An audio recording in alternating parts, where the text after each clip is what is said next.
Et donc bonjour tout le monde, c'est Snir et on se retrouve pour le premier épisode de la formation complète sur After Effects. Vous me l'avez demandé, vous êtes un grand nombre à me l'avoir demandé, c'est de remasteriser les anciens épisodes en épisodes de meilleure qualité, donc je m'y emploie. Alors, pour ceux qui commencent la formation, vous allez voir plus tard une baisse de qualité, simplement parce que ces tutoriels sont plus récents que les premiers que j'avais faits, car simplement leur qualité commençait un petit peu à désirer. Donc vous verrez à peu près cette courbe là. La qualité va être bien, va descendre et va remonter. Voilà. Donc bref, pour ceux qui sont nouveaux, bienvenue à tous. On va commencer la formation sur After Effects. En commençant par plusieurs épisodes sur les bases, vraiment pour maîtriser le logiciel en lui-même, sans faire vraiment d'effets spéciaux. Le premier tutoriel d'aujourd'hui consistera à maîtriser l'interface et tout ce qu'on peut faire dans le logiciel. Voilà. Donc c'est un tutoriel qu'il faudra absolument bien vous intégrer. Vous pouvez même vous le repasser de temps en temps, ça fait du bien de reprendre les bases. Donc voilà, vous n'avez besoin de rien d'autre à part le logiciel. Et on va y aller tout de suite. Et donc voilà, on se retrouve sur le logiciel. Alors, voilà à quoi ressemble After Effects. Donc j'imagine que vous l'avez déjà, sinon ça ne sert pas vraiment de suivre la formation. Donc, ce tutoriel va consister à détailler tous les points du logiciel, toutes les petites fenêtres, tous les outils, les petits machins, en bref. C'est-à-dire on va pas y aller dans le précis, on va juste détailler. Donc voilà, donc on va partir en haut à gauche et puis on va aller vers la droite en descendant vers le bas. Ok, donc c'est parti. En haut, Adobe After Effects-projet sans titre. Donc Adobe After Effects sera toujours là. Et ici, projet sans titre se remplacera suivant le nom du projet que vous donnez. Par exemple, on va direct aller l'enregistrer sous un nom. Hop, le nom test. Ok, et vous voyez qu'il s'est remplacé. Donc voilà, ce sera le nom de votre projet. Ensuite, nous avons .aep. .aep, c'est le format des projets After Effects. Donc si un jour vous voulez ouvrir un projet, il faudra avoir bien sûr un format .aep. Il ne faut pas confondre ouvrir un projet et ouvrir un média. Un média, c'est une vidéo, du son, une image. Et un projet, c'est sous .aep. C'est tout. Ensuite, nous avons une barre des tâches, comme dans tous les logiciels, avec fichier, édition, composition, calque, effet, animation, affichage, fenêtre, aide. Alors, aide, on s'en occupera pas parce que l'aide, ici, c'est moi. Ensuite, on va tout de suite commencer par fenêtre. Parce que simplement, autant que vous ayez la même fenêtre que moi. Donc, ce qu'on appelle fenêtre, c'est toutes les petits trucs, vous voyez, ils s'entourent de jaune différents là. Voilà, tout ça, ce sont des fenêtres. Si on clique dessus, donc il y a espace de travail, on y revient juste après. Et ici, il y a toutes les fenêtres qui sont ouvertes. Donc, projet, c'est celle-là, on peut voir son nom. Ici, on a composition, on peut voir son nom ici. Je ne vais pas toutes les faire, mais voilà, toutes celles qui sont cochées, c'est celles qui sont affichées. Et donc, pour que vous ayez les mêmes fenêtres que moi, afin que vous ne soyez pas perdus, on va utiliser un espace de travail. Un espace de travail, c'est-à-dire un nombre prédéfini de fenêtres. Regardez, espace de travail, moi j'ai l'espace de travail, je vais y arriver, standard. Si par exemple je prenais le minimal, tac, c'est-à-dire presque rien. On peut choisir de travailler avec ça. Mais bon, le mieux, selon moi, c'est quand même l'espace standard. Donc voilà, pour avoir les mêmes fenêtres que moi, je vous recommande d'aller dans Fenêtre, espace de travail et standard. Tac, voilà, comme ça on a exactement les mêmes fenêtres et c'est seulement ce qu'il faut. Vraiment. Après, si plus tard on aura besoin d'une fenêtre précise, on ira dans Fenêtre. Par exemple, celle de suivi qui nous servira, on clique et voilà, la fenêtre de suivi est apparue ici. On peut la fermer bien sûr avec la petite croix. Voilà, simplement. Ou alors bien sûr on peut venir la redécocher ici. On peut voir qu'il y a également des raccourcis clavier qui sont à moitié coupés mais c'est pas grave. Ah non, ils sont pas coupés, c'est juste des petits symboles, j'ai rien dit. Vous pouvez également les apprendre si vous voulez aller plus vite, mais bon, ça va franchement vite d'aller là-dedans, tout simplement. On peut également changer son espace de travail directement ici. Espace de travail standard, ils sont tous ici. Ok. Ensuite, on va aller de droite à gauche. Hein. On a affichage. Donc affichage, c'est comme dans tous les logiciels pour zoomer, pour simplement afficher des trucs en plus ou en moins. Donc on va pas tous les détailler, on les apprendra tutoriel après tutoriel. Ensuite, animation, ça va être simplement une fenêtre pour animer des trucs. Vous l'avez deviné. Pareil, on ne va pas la détailler ici. On verra ça dans plusieurs tutoriels. Ensuite, effet. Effet, c'est simplement les effets que l'on pourra ajouter à un média. Un média, c'est tous les trucs possibles. Comme je vous l'ai dit, image, son, texte, vidéo, voilà.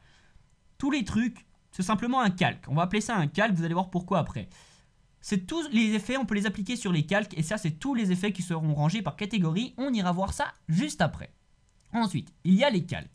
Les calques, ce qu'on appelle les calques, c'est comme une feuille en fait. C'est assez difficile à comprendre, mais une fois qu'on a compris, c'est parfait. Les calques, c'est comme des feuilles qu'on va pouvoir superposer, et ils vont se superposer dans la composition. Par exemple, vous prenez un rond rouge et une feuille entre guillemets semi-transparente jaune, vous les superposez, ça devrait faire du orange, simplement. Et bien là, ce sera pareil. On va superposer une image au-dessus d'une vidéo. La vidéo aura l'image, simplement. Donc voilà. Donc il faut vraiment comprendre que les calques, c'est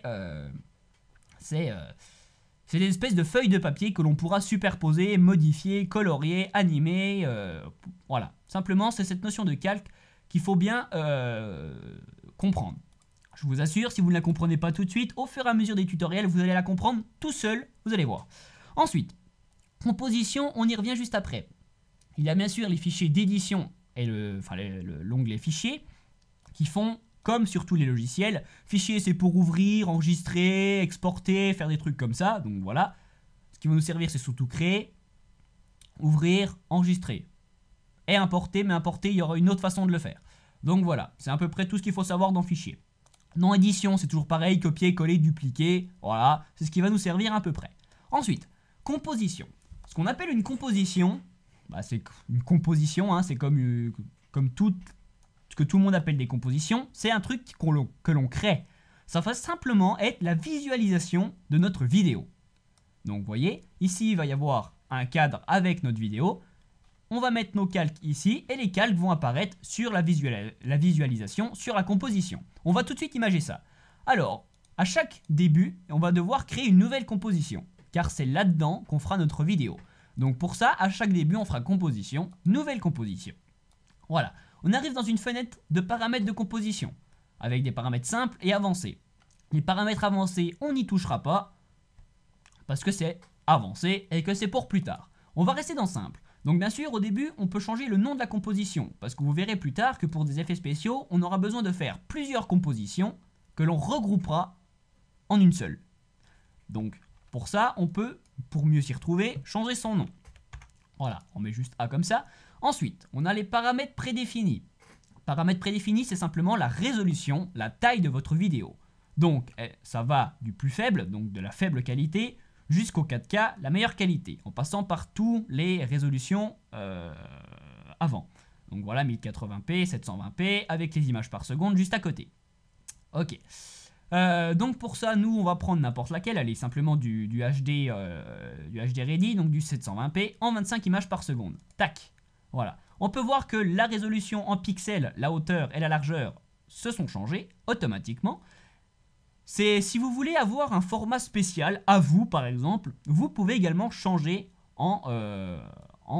simplement soit en cliquant longtemps et en faisant glisser la souris, soit en cliquant et en changeant. Donc moi je vais remettre, tac.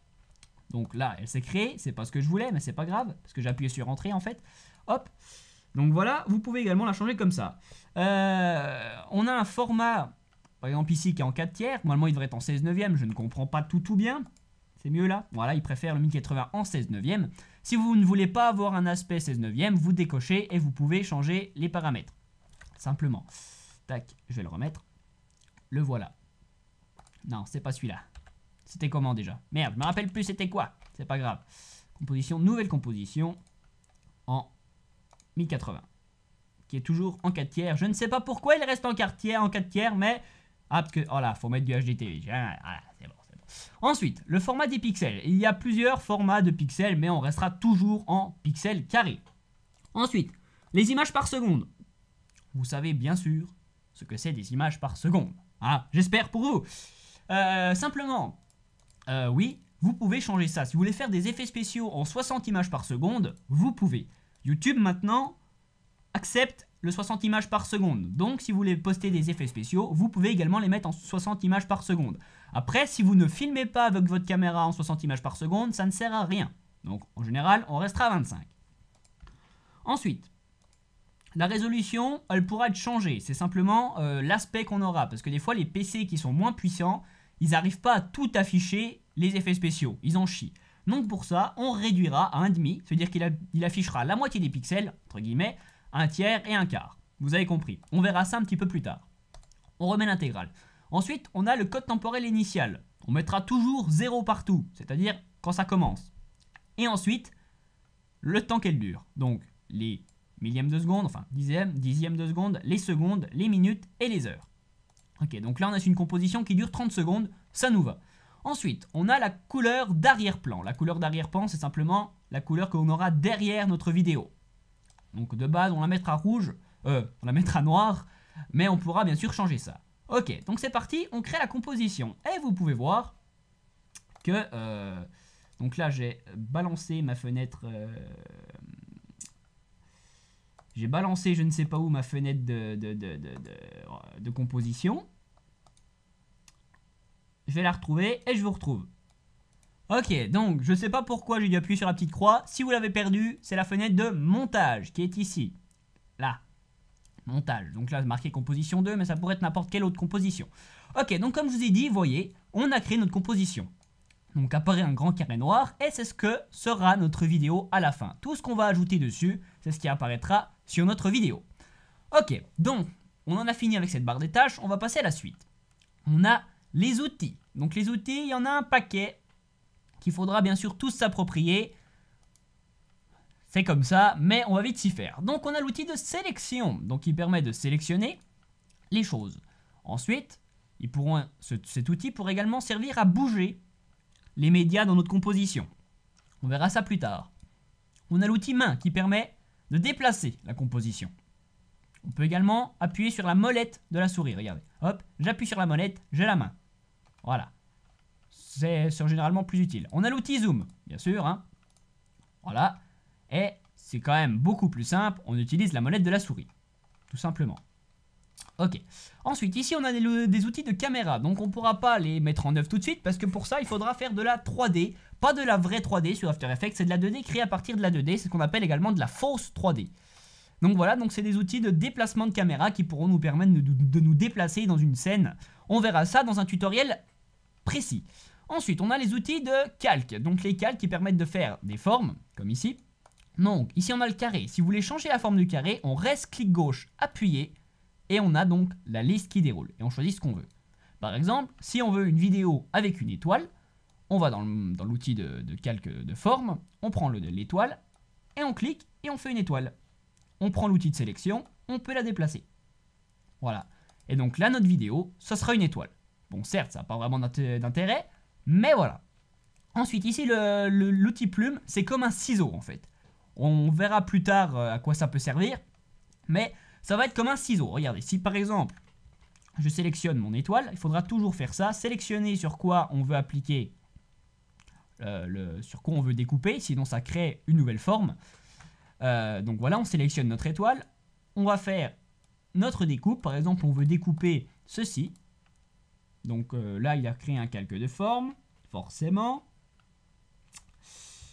Attendez voir, je vais vous réexpliquer avec un autre truc, vite fait, hop, comme si, voilà, comme si on s'en fout pour l'instant, je vous réexpliquerai ça après. Donc oui, ça peut être utilisé comme un ciseau. Donc on utilise, par exemple, on a une feuille gris foncé. On veut découper notre gris foncé, on sélectionne notre feuille gris foncé, on veut le découper de moitié. Tac. Et voilà. Bon là, il l'a découpé de l'autre sens. Mais bon, bien sûr, il y aura des paramètres pour l'inverser. On verra ça dans un tutoriel spécial qui s'appelle les masques. Voilà. Ça peut servir de ciseau. Et comme vous avez pu voir, si on sélectionne rien, ça peut également créer des formes complexes. Voilà. Vous créez les formes que vous voulez. Simplement. Tac. Bon, bah écoutez, on va supprimer tout ça. Voilà, on s'occupera de cette fenêtre un petit peu plus tard, ne vous inquiétez pas. Ensuite, on a l'outil texte. L'outil texte, vous avez compris, c'est comme tous les outils texte, c'est pour écrire. Tac, voilà. Ensuite, l'outil pinceau, l'outil cloné, l'outil gomme, ce sera surtout dans les dessins. Car avec After Effects, on peut faire des dessins, on peut faire de la peinture avec des pinceaux ici. Et donc, bien sûr, des tampons, des gommes et un pinceau. On verra ça plus tard. Ensuite, ici, nous avons le rotopinceau. Le rotopinceau, c'est un peu comme l'outil ciseau, mais sans faire du ciseau. C'est un peu compliqué. On verra ça dans le tutoriel qui parlera sur justement cet effet de ciseau qu'on appellera masque. Voilà. Et ici, on a le coin marionnette qui ne servira à rien. Voilà, je vous le dis simplement. Ok, donc on en a fini avec ces outils. Maintenant, on va passer à la fenêtre de projet. La fenêtre de projet, c'est tout ce que vous aurez importé comme média. Vos vidéos, vos images, vos sons, tout plein de trucs. Les compositions que vous aurez créées, vos solides, plein de trucs. Ok, donc, par exemple, on veut importer une image. Ça se fera de la fenêtre projet. Soit pour importer, on fait fichier, importer. Soit plus rapide, on va dans la fenêtre projet, on fait clic droit et importation. On a fichier, fichier multiple et des trucs à double. Le plus utilisé sera fichier, fichier multiple. On prend un exemple. On va importer... écoutez, on va importer un premier truc d'effets spéciaux pour que ça vous mette un petit peu... Tais-toi. Tac, non, c'est pas là. Forcément, hein, je suis pas prêt, hein, toujours comme d'hab. Hop, hop. On va porter du feu. Allez, on va porter du feu. On va porter celui-là, le Big Fire 2. Ok, vous voyez, Big Fire 2, c'est mis ici. Alors, on va juste agrandir un petit peu parce qu'on a des paramètres. Vous voyez ici, on a plein de trucs. Voilà. Plein de trucs qui ne serviront jamais à rien, mais c'est pas grave. Donc, on a le nom, bien sûr, pour se retrouver. Ensuite, quand on clique dessus, on peut voir une prévisualisation qui nous donne d'autres paramètres. Donc, toujours le nom. Sa résolution, on peut voir qu'ici c'est du 720p. Sa longueur, on peut voir qu'il dure 20 secondes. Ses images par seconde, on peut voir qu'il a 23 images par seconde. Et des petits paramètres en plus. Ensuite, ici on a sa couleur qui nous permettra de le différencier des autres. Par exemple, ici il est bleu. Vous voyez, ici là c'est bleu, ici c'est rouge, et là c'est bleu clair. On peut bien sûr changer cette couleur en cliquant dessus et en la sélectionnant. Là j'ai du jaune, là j'ai du pourpre. Vous choisissez ce que vous voulez. Ça peut permettre de, par exemple, trier suivant les compositions. Enfin bref, ça pourrait être utile pour s'y retrouver quand il y aura beaucoup de médias. Ensuite, on a le type. Donc on peut voir que c'est simplement un format QuickTime. Donc pour lire les formats QuickTime, vous avez besoin du logiciel QuickTime qui se télécharge sur Internet. Sinon, vous ne pourrez pas lire les points mauves qui seront fournis dans toute la formation. Donc n'oubliez pas de télécharger QuickTime, c'est important. On a la taille, la cadence, le début qui est toujours à 0, sa durée, et bien sûr où c'est qu'il était dans les dossiers. Ok, donc on va se réduire à ceci, parce que c'est seulement ce qui est utile. Ok, maintenant, qu'est-ce qu'on peut faire d'autre dans cette fenêtre? Créer des compositions, créer des dossiers pour par exemple ranger. Hein. Après on glisse simplement dedans, voilà, ça permet de s'y retrouver. Ensuite, ici, on a une petite poubelle. Si vous voulez jeter quelque chose, vous prenez et vous allez glisser dans la poubelle. Supprimer, voilà. Ici, c'est pour créer une nouvelle composition, créer un nouveau dossier, interpréter un métrage. Donc, c'est également des petits raccourcis. C'est tout ce que vous avez à savoir sur la fenêtre projet. À côté de cette fenêtre projet, il y a une fenêtre d'effets. Les effets, on les a vus, ils sont ici. Sauf qu'une fois qu'on les aura appliqués sur quelque chose, on pourra les retrouver dans cette fenêtre d'effets. Je vous montre. On va appliquer un effet sur l'étoile. On la sélectionne, toujours. Hein. Faudra vraiment prendre ce réflexe quand on veut appliquer sur quelque chose, que ce soit une découpe, un effet, quelque chose, on le sélectionne. On va sur effet, on va lui appliquer un effet, un effet. Franchement, j'en ai aucune idée. N'importe, un griffonnage. Allez, c'est parti. Hop, voilà. Et donc simplement, l'effet de griffonnage qui actuellement ne sert à rien mais qui pourra servir plus tard. Quand on clique dessus, on peut voir dans la fenêtre effet, le griffonnage est ici. Et on pourra changer tous les paramètres d'effet qui sont ici. Donc je comprends pas vraiment à quoi sert cet effet, mais j'imagine qu'il doit avoir oui, il doit y avoir... je sais qu'il doit y avoir une utilité. Je le sais. Je ne sais pas laquelle, mais il doit y être. Et pour le supprimer, on peut bien sûr donc le supprimer. Ok. Donc les effets, on verra ça plus tard et au fur et à mesure des tutoriels, je vous promets que vous le maîtriserez plutôt bien, les effets. Ensuite, la fenêtre de composition, la grosse. Donc au milieu, on a de composition, hein, rien de bien fou. On peut choisir plusieurs compositions sans forcément changer ici, hein, c'est une possibilité. Donc, c'est surtout en bas qui nous intéresse. Alors, ici c'est la taille. On peut voir que quand je zoome, ça change. On peut également le changer manuellement. Si votre molette de souris un jour bug, vous appuyez ici et vous avez toutes les tailles. Ajuster, c'est pile poil la taille. Vous voyez, vous pouvez changer simplement la taille. Voilà. Ici, la grille de repère, ça peut permettre, si vous faites des trucs assez précis, de vous repérer. Par exemple, des trucs en symétrie. Voilà. Simplement, c'est à ça que ça sert. On enlèvera. Ici, Ça, il faudra toujours l'activer. C'est pour machiner les tracés. Voilà. Ici, c'est l'instant où vous vous trouvez. Regardez, si j'avance, on avance. Là, 2 secondes, 3 secondes. Voilà. Tac. Alors, ici, c'est pour prendre des screenshots. Ça sert à rien. Gestion des couleurs, ça sert à rien. Ici, c'est ce qu'on avait vu. C'est la résolution. Donc, on peut... ça va pas vraiment se voir, mais là, c'est en automatique. On va mettre en intégrale.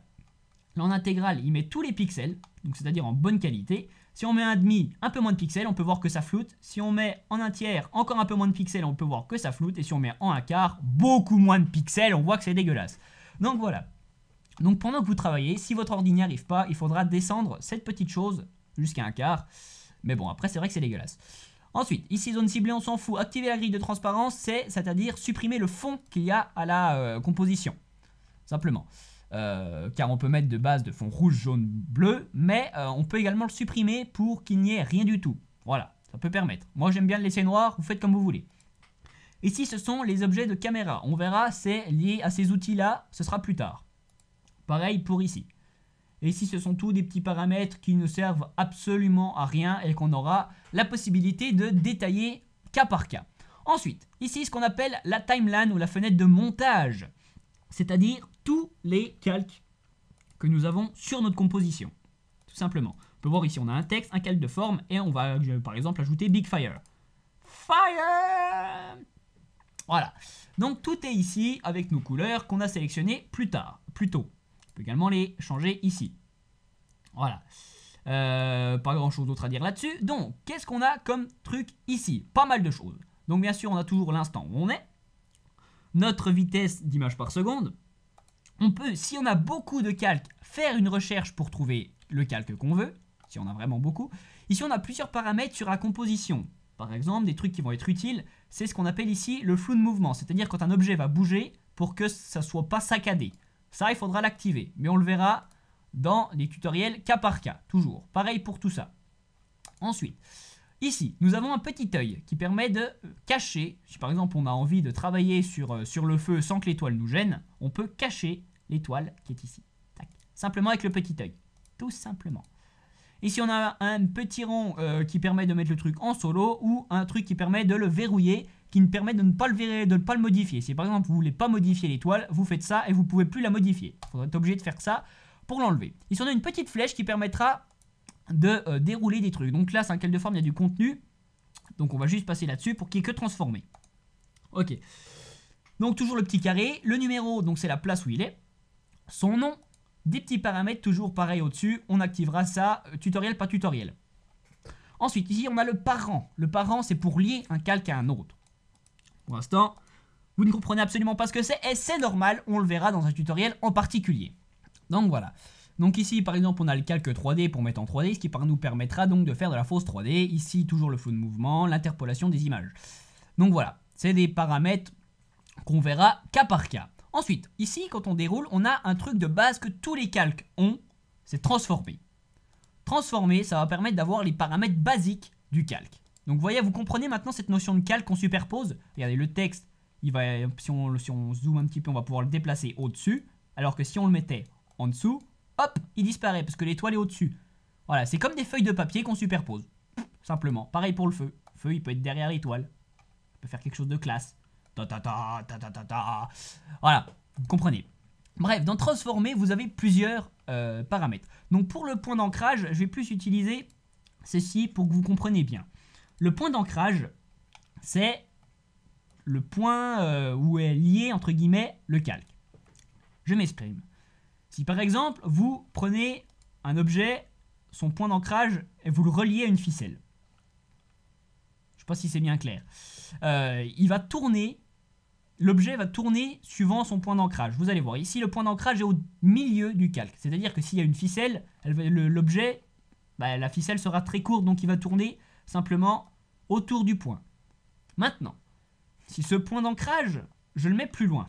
Voyez, je déplace le point d'ancrage. Donc pareil, pour déplacer les chiffres, soit on clique dessus et on le met à la main, soit on clique longtemps et on déplace. Donc vous voyez, donc ça déplace l'objet, mais au final ça déplace le point d'ancrage.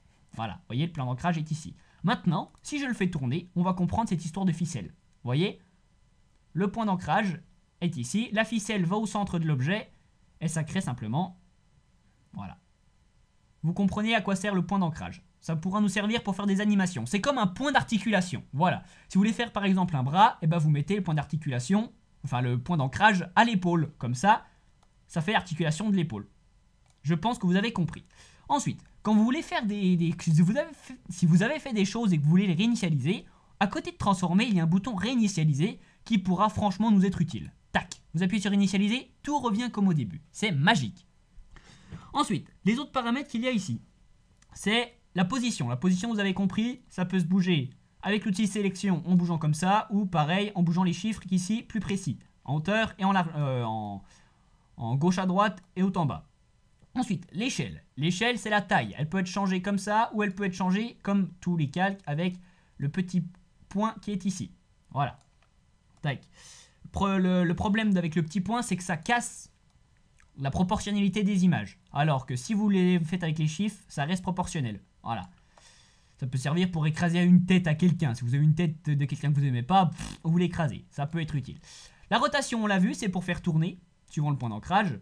Et ensuite, l'opacité, vous allez tout de suite comprendre, c'est le pourcentage de transparence. Voilà. Ça peut être utile, par exemple, pour le feu, si on veut faire apparaître du feu, genre... Voilà. Vous avez compris. Voilà tout ce qui est pour transformer. Tout ce qui est contenu des machins comme ça, on verra cas par cas également. Ici, on a la timeline, c'est-à-dire le temps. Donc au début, on a choisi 30 secondes. On peut voir qu'ici, ça ne va pas jusqu'à 30, simplement parce que le zoom n'est pas au minimum. On peut voir ici le petit truc de zoom qui permettra de zoomer jusqu'à l'image près ou de dézoomer le plus possible. Donc ici, on a 30 secondes. Ok. Ici, on a ce qu'on appelle des blocs de temps. Les blocs de temps, c'est la durée de notre média. Donc on peut voir que les images, les textes et les trucs qui ne bougent pas ont une durée indéterminée, hein, infinie. Alors que les images comme les vidéos et les sons ont une durée précise, c'est-à-dire ici 20 secondes. Donc on peut voir que le bloc de temps commence et s'arrête à 20 secondes. Après, pif, le feu il disparaît. Tac. Voilà. Donc bien sûr, les blocs de temps peuvent être bougés, si vous voulez simplement que le feu commence à une seconde précise. Et ils peuvent également être raccourcis, si vous voulez que le feu ne dure que, par exemple, une seconde. Il va apparaître à 4 secondes, durer qu'une seconde et redisparaître. Et vous pouvez bien sûr le réagrandir. Voilà. Vous pouvez également couper le calque. Pour couper le calque, il faut bien sûr sélectionner le calque, aller dans édition et scinder le calque. Tac, en deux parties. On peut le rescinder plus tard. Scinder le calque. Et vous pouvez par exemple supprimer, donc là j'ai sélectionné tout mais c'est pas grave, supprimer la partie du milieu. Comme ça il va s'afficher, disparaître et re-s'afficher. C'est des exemples. Et ne vous inquiétez pas, vous allez maîtriser ça de tutoriel en tutoriel. Vous allez voir, ça va venir tout seul. Dans ce tutoriel, on détaille juste un petit peu tous les paramètres. Ensuite, ici, en bas, on n'avait pas vu un truc, c'était afficher masque, options et mode. On clique dessus et on peut voir deux trucs qui s'affichent, mode et cache. Les modes, si vous faites un peu de retouche photo, vous savez déjà ce que c'est. C'est des paramètres de transparence, de trucs par rapport à ce qu'il y a en dessous. Par exemple, ici, l'étoile, on peut la mettre en teinte. Voilà, vous voyez, ça fait apparaître un petit peu ce qu'il y a en dessous. Donc voilà, donc ça peut être utile pour certains trucs. On en utilisera pas mal. Ok, et dans cache, pareil, ça on verra plus tard à quoi ça sert. Ok, bon bah écoutez, on en a presque fini, il reste plutôt tout ce qui est fenêtre additionnelle. Donc ça, pareil, ça se fera petit à petit, suivant les fenêtres qu'on a ouvertes, parce que les fenêtres additionnelles, il y en a tout ça.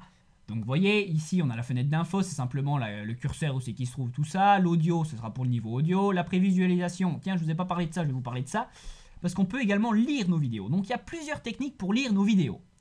Premièrement, c'est d'appuyer sur la barre d'espace. Vous voyez, ça y va, et ça lit. Deuxième chose, c'est d'appuyer sur le 0. Le 0, ça calcule avant, et une fois que c'est calculé, ça lance. C'est comme ça. Donc voilà, parce que si vous faites espace, des fois ça va en chier, ça va durer longtemps. Alors dans ce cas-là, on appuie sur 0, ça calcule, et après ça lance.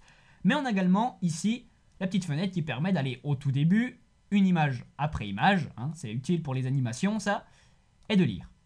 Tac, voilà, on peut également désactiver le son. Tout ça, ça ne servira à rien. Ici, on a encore une fenêtre d'effet. Au lieu d'aller les chercher là-dedans, on peut taper directement si on connaît le nom. Ici, une fenêtre de peinture qui ne servira à rien. Et bien sûr, toutes les autres fenêtres que l'on verra, tutoriel par tutoriel.